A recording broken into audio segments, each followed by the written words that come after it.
could I ever know you when everything lies in disguise? How could I ever forget those eyes looking for my will?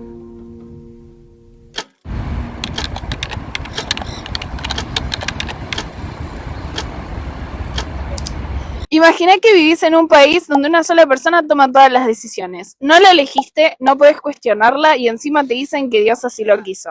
Ahora imagina que millones de personas empezaron a preguntarse, ¿y si el poder no viene de Dios? ¿Y si el poder viene del pueblo? Esa pregunta cambió la historia del mundo. Y fue justamente en Francia en donde nació la revolución más importante de todos los tiempos. Para entender la Revolución Francesa tenemos que viajar al siglo XVIII. Francia era una enorme potencia europea, tenía uno de los ejércitos más importantes del continente y una enorme influencia política. Pero detrás de esa imagen de grandeza había una realidad mucho menos brillante.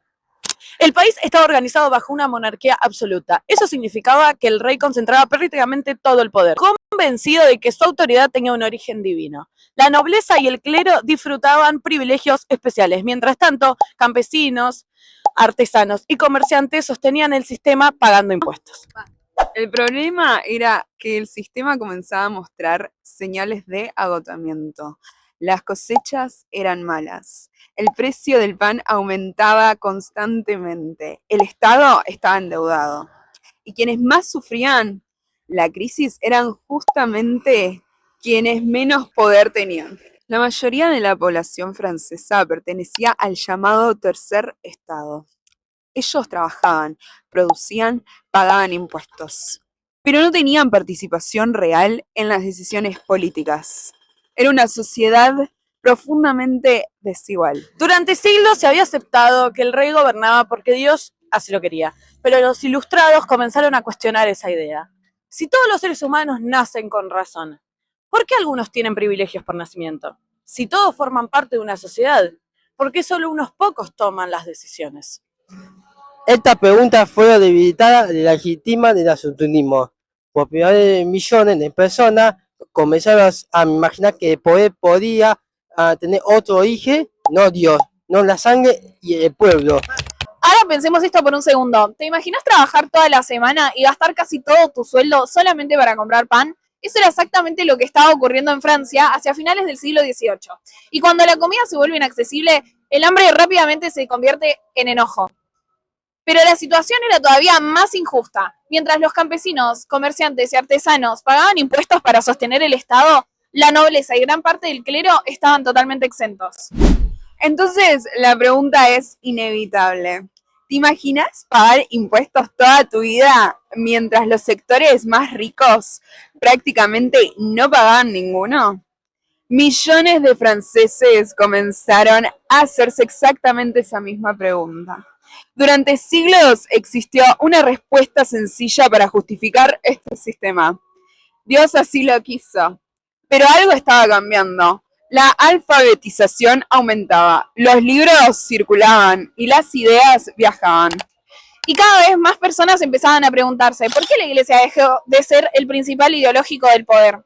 Hoy estamos acostumbrados a buscar información en segundos, pero en el siglo XVIII acceder al conocimiento era muchísimo más difícil. Por eso los ilustrados impulsaron un proyecto gigantesco: reunir, ordenar y difundir todo el conocimiento humano, porque entendían algo fundamental: quien controla las ideas también puede transformar la realidad. Y acá aparece una pregunta fascinante. ¿Puede una idea derribar a una monarquía? A simple vista parecería imposible, pero las revoluciones rara vez comienzan con armas. Generalmente empiezan cuando una sociedad deja de creer en las ideas que sostenían el poder. Durante siglos se creyó que el rey gobernaba porque Dios le había otorgado ese derecho. La Revolución Francesa propuso algo radicalmente distinto, que el poder de pertenencia al pueblo y el pueblo podía otorgarlo, también podía quitarlo. En 1789 la crisis explotó. Luis XIV convocó a los Estados Generales para intentar resolver los problemas financieros del reino. Pero ocurrió algo inesperado. Los representantes del tercer estado decidieron desafiar el orden establecido. Poco después, el 14 de julio, el pueblo tomó la Bastilla. La prisión era mucho más que un edificio, representaba el poder absoluto de la monarquía. Su caída se convirtió en el símbolo de una nueva época. De la Revolución Francesa surgieron ideas que todavía influyen en nuestras sociedades: libertad, igualdad y fraternidad. También apareció una nueva concepción del poder, la soberanía popular, es decir, la idea de que el poder le pertenece a los ciudadanos y no a una familia real. Por eso muchos historiadores consideran a la Revolución Francesa como el nacimiento de la política moderna. Tal vez la pregunta más importante no sea qué ocurrió en 1789. La pregunta es ¿por qué seguimos hablando de ello más de los siglos después? La respuesta es simple, porque muchas de las ideas que organiza nuestra democracia nacieron de aquel momento. Más de 200 años después, seguimos viviendo entre las consecuencias de aquella revolución. Cuando votamos, cuando hablamos de derechos, cuando defendemos la igualdad ante la ley. Todavía escuchamos el eco de 1789, porque la Revolución Francesa no fue solamente la caída de un rey, fue el momento en el que una sociedad entera decidió preguntarse quién debía tener el poder. Y esa pregunta sigue vigente hasta hoy.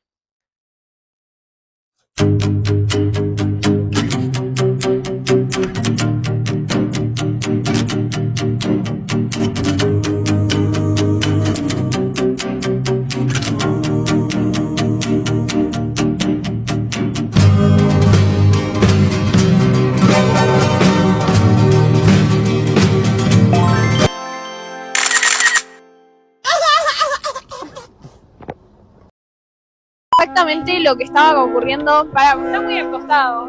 La Revolución Francesa hay que viajar al siglo XVIII. Justamente quienes menos poder tenían. Estaba organizado... El lema era el que... No, esperen. Para que me entraba a leer. Y cada vez empezaban a... Absolutismo. Por primera vez, medio millón De la población francesa pertenecía al llamado... No, para. Y fue justamente en Francia. Y fue... Imagina por un momento que vivís en un país donde una sola persona mató a la gente.